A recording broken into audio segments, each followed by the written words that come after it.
Tony, how are you?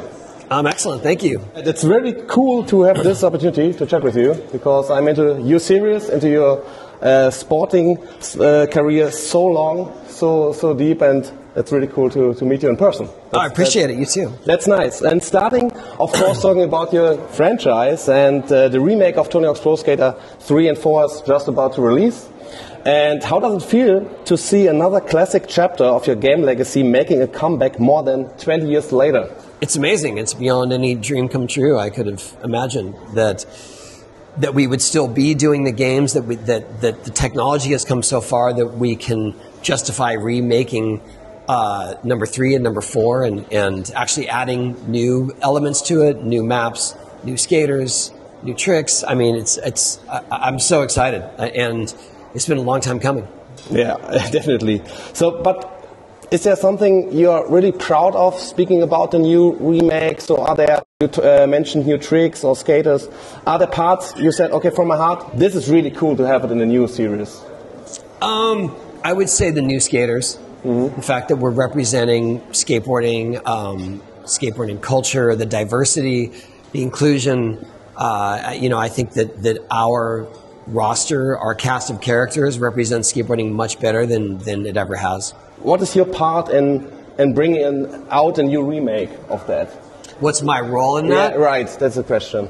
I think my role is to keep suggesting it, keep asking about it, Makes sense. Trying to encourage it, and this time the actual game greenlight came from Activision because they found a new studio and they said this studio is capable of doing 3 and 4. Okay, great. I was hoping that 3 and 4 was going to come right after 1 and 2, but for a series of reasons, it couldn't. Yeah, okay. And so when they called me and said we're ready to do it, I was surprised.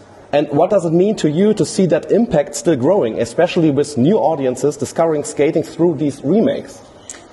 I think that's the ultimate validation and accolade I could ever think of, is that emulating skateboarding would inspire people to go do it for real.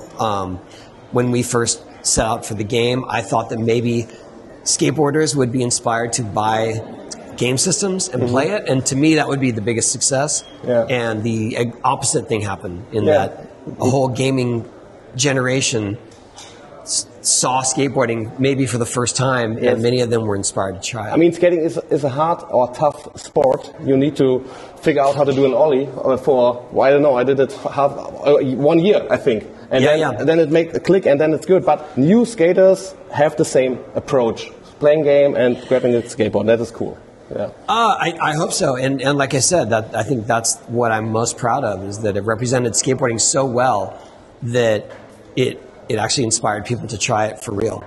So I'm a drummer myself too, and of course music is a big topic in your series and has always been a huge part of it, and it is still in part 3 and 4, of course. You have new bands in it. And how much influence do you have over which bands or tracks make it into the game? I have enough. It depends on how hard I want to push, but I had a hand in picking a lot of the new tracks that went into this actual game. And in the past, I would just always throw bands to Activision and say, "Oh, this band is great." They were, but mostly older, like punk stuff from the 80s, the stuff that I grew up listening to. Okay, yeah, makes sense. I'm really fond of having Turnstile and Idols into the actual soundtrack, so that's... I thank you. I would take the credit for Idols, at least. Okay, yeah, perfect. So as I mentioned, I'm a drummer myself. I love music, and I have a colleague, he's called Ivo Jarrett, he's a bass player of Bloodhound Gang, and we had a gig this year at Rock am Ring in front of 30,000 people, and I put your game onto the stage. We had people on stage, and they played the graffiti mode on the LED wall. Okay. And they compete themselves for getting free beer for the crowd. Whoever wins gets beer for the crowd. I want to show you that. Wow. Yeah, that was. So everyone wins.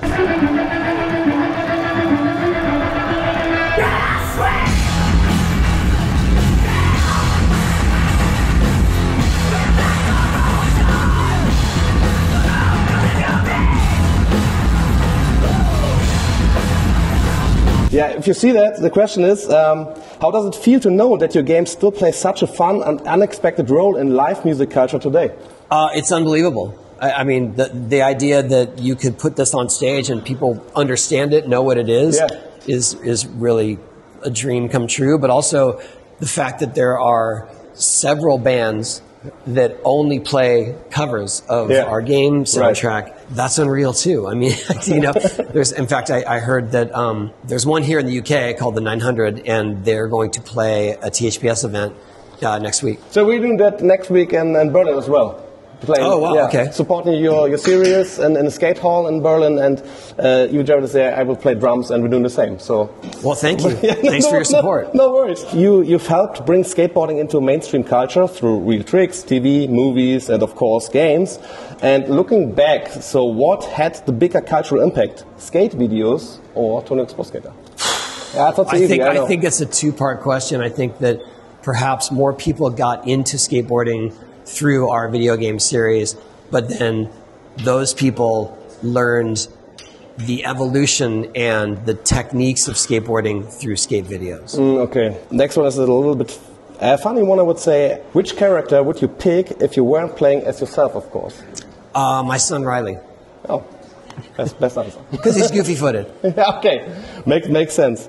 You talked about characters, about the skaters mentioned, and you put Bam Margera back in the game, which I appreciate, because he is part of the roster and supporting skate culture for years. But what made him such a great fit for the game itself? Well, I mean, from the get-go, Bam has always been a personality and a skateboarder. Mm-hmm. And he was very creative. His hijinks are legendary, his videos, CKY videos, and then later Jackass. But through it, you could see that skateboarding was always his main go-to, his priority. Mm. And so to lend that to a video game was amazing, because especially when we went into the Underground series, it became skateboarding and hijinks, and challenges. But I can tell, especially these days, that Bam has found skateboarding again and really leaned into it, especially to healthy choices, and I'm really proud of him for that. So I'm excited that he's going to be part of this one. Yeah, me too. You are known on social media for those, hey, you look like Tony Hawk stories. Does it still happen to you regularly in life? Every day. Really? It happened here at the zoo, yes. How funny is that? Okay. I think it's more because it also has to do with the video game, because people see me and they might recognize me, but it's like, he can't be old because I play him in the video game and he's young, because the video game's 26 years old. That's why. Yeah, but you look fresh. It's okay. Tony, that's it. Thank you so much. Yeah.